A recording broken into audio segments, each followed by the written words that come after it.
Welcome back, Truth Seeker. Recall earlier this year, Netflix scheduled the release of American Manhunt Osama bin Laden for what would have been his birthday if he were still alive. That was March 10th. Again, that's a date the majority of the world writes 10/3, like 103, like Pan Am 103 introduced Islamic terrorism on airplanes. But they were initially going to release it. It would have been bin Laden's 68th birthday. And then they said, oh, never mind, we're going to release it later. And again, the significance of it coming out on its 68th birthday. Remember, this movie is following CIA agents in Gematria. When you run the alphabetic order in reverse, C becomes the 24th letter. I becomes the 18th letter. A becomes the 26th letter. You add those letters together, it adds up to 68. So CIA 68. Remember, in 1968, bin Laden entered a very exclusive school in Saudi Arabia, where the majority of the hijackers were from.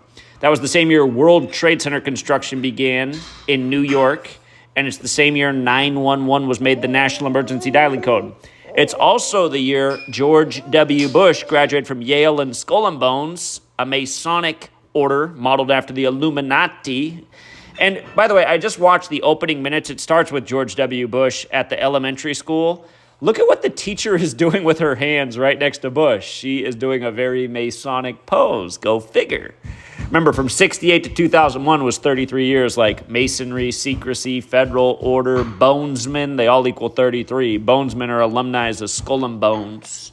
But yeah, 68 was the year of years. The New York Jets won their only rigged Super Bowl. Boeing debuted their jumbo jetliners. The guy who designed the towers was from Seattle, like Boeing. Don't forget, Seattle, Washington equals 68. But anyway, it was supposed to come out on bin Laden's 68th birthday. Look at what they did. They moved it to Israel's 77th birthday. We're talking about the biggest numbers involved with 9/11. We've always talked about 1968. We've always talked about the significance of 68. But look, 77, remember what happened on 9/11? Flight 77 supposedly crashed into the 77-foot-tall Pentagon on the 77th Meridian West, 77 minutes after taking off. They say it took off at 8:20 and crashed at 9:37. A lot of 77s, not to mention Pentagon construction began in history on September 11th, 1941, right before Pearl Harbor. And they called 9/11 the new Pearl Harbor. Again, buildings 1, 2, and 7 fell in New York like Pearl Harbor's December 7th. Not to mention ground zero equals 127 in Gematria, and that's terminology that came out of the Manhattan Project, and the World Trade Centers were in Manhattan. But yeah, it is Israel's 77th birthday. And remember, then the leader of Israel was Ehud Barak, and he was the one who told us on TV on the BBC network. He said the United States of America must declare a war on terrorism. He originally coined that phrasing.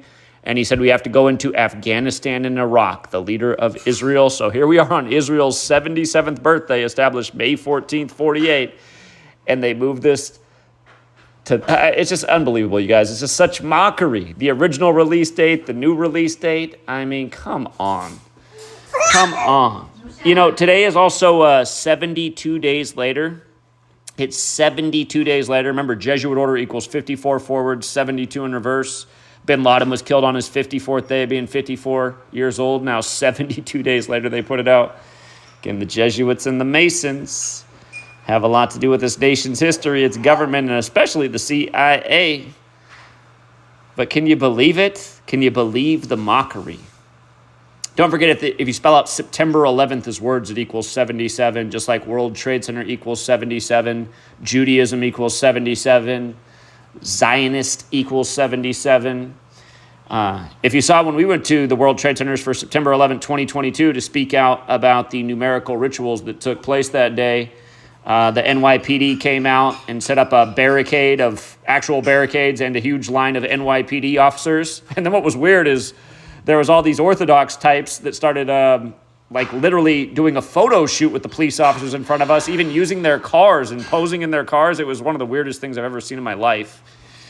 But yeah, here we are. Here we are. So we'll leave it there for now, Truth Seeker. And until next time.